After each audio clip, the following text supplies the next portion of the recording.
Hello and welcome to In Summary. Today we're diving into a controversial and headline-dominating figure, Andrew Tate.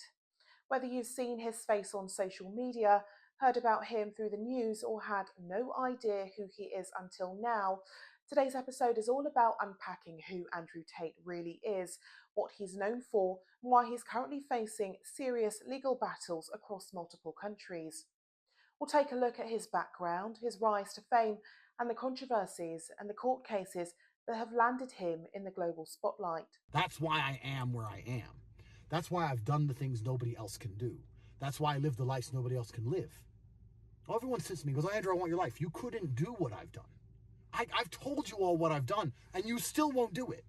You can't do what I've done because you couldn't handle being me. And everybody understands, even if you don't like me, I get things done. I will be the next UK Prime Minister. I guarantee that there is a timeline that everybody is going to live in.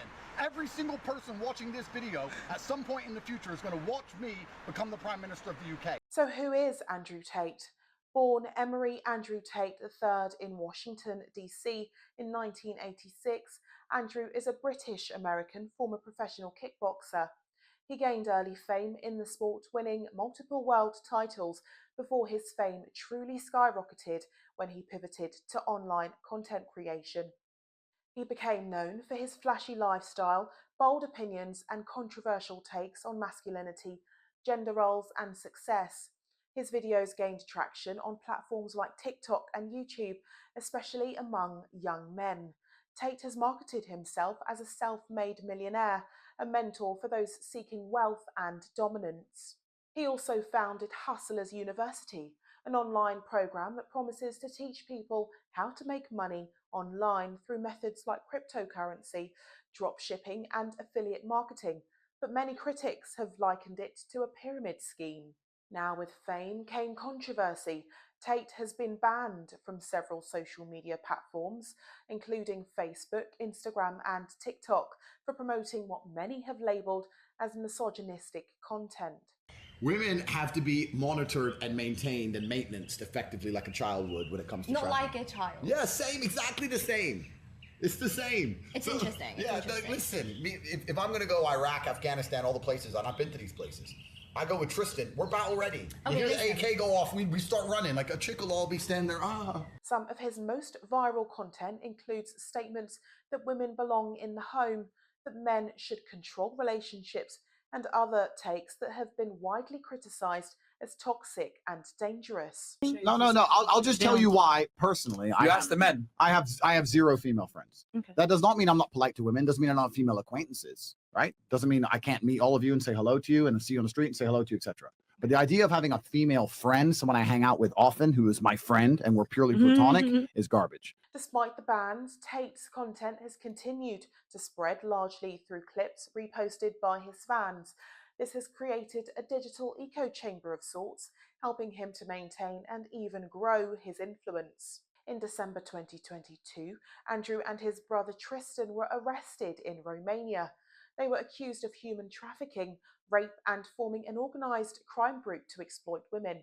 Romanian prosecutors alleged that the Tate brothers lured women under false pretenses to romantic relationships, then coerced them into creating adult content for profit. The brothers denied all allegations, claiming that the accusations were politically motivated and that the women involved were willing participants. They were held in Romanian custody for several months before being released to house arrest, and as of early 2025, they remain under judicial supervision while the investigation continues. I've been nice, I've been patient, I've played the game, I've respected the judiciary, I've gone to every appointment on time, but they busted my house again. And now I've come along saying there's 35 victims. You know, all 30 of those girls, 30 of them, have statements in our defense. 30 saying we've done absolutely nothing wrong. Two more are the mothers of our children, and 2 more have never even been to Romania. They've never even been here. They just found random girls we knew in other countries and made them sign pieces of paper. This is a setup. It's absolutely disgusting. The legal troubles don't stop there. In April 2025, news broke that Andrew Tate is facing a landmark civil trial in the UK, scheduled for 2025. 4 British women have come forward accusing him of rape, sexual assault and coercive control. These alleged incidents occurred between 2013 and 2015. The women claimed that Tate used emotional manipulation, physical abuse and threats involving weapons to control them. Court documents also suggest Tate used tactics that align with the legal definition of coercive control, a relatively new concept in the UK law. This case is notable for being the first civil claim in the UK testing whether coercive control can amount to intentional harm. The High Court has approved expert testimony from a clinical psychologist to explain why victims may delay reporting sexual violence. Tate denies all allegations, asserting that the relationships were consensual and accused the media of exaggeration and bias. Have you raped anybody? Absolutely not. Have you trafficked anybody? Absolutely not. After Romanian courts eased his restrictions, Tate travelled to the US and later to Dubai. This prompted speculation about whether the UK would seek his extradition. Interestingly, Florida authorities signalled they would cooperate if the UK filed a request. The UK government chose not to pursue it. Now in Dubai, Tate continues to post content and remains active online, despite his legal battles.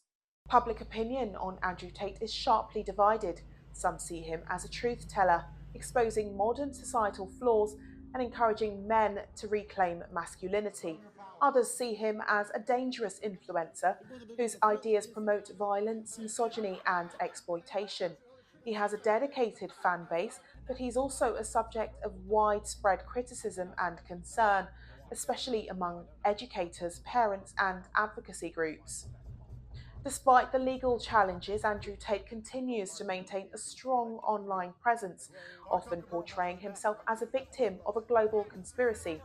He has compared himself to figures like Donald Trump and Jesus, suggesting that he's being targeted for his views. This narrative has resonated with a segment of his audience, raising concern about the normalization of his alleged behaviors. Tate's legal troubles have also prompted discussions about the effectiveness of current laws in addressing coercive control and the challenges victims face in seeking justice. The UK civil case in particular could set a precedent for how such cases are handled in future. So what's next for Andrew Tate? Legally, he faces a long road. The Romanian investigation is ongoing and the UK civil trial looms on the horizon. Whether or not he'll face criminal charges in either country remains to be seen, but socially his influence doesn't appear to be fading anytime soon. If anything, it's evolving. Andrew Tate's legal battles in both the UK and Romania highlight the complex issues surrounding coercive control, victim advocacy and the influence of public figures. As these cases progress, they may have significant implications for legal standards and societal attitudes towards abuse and accountability.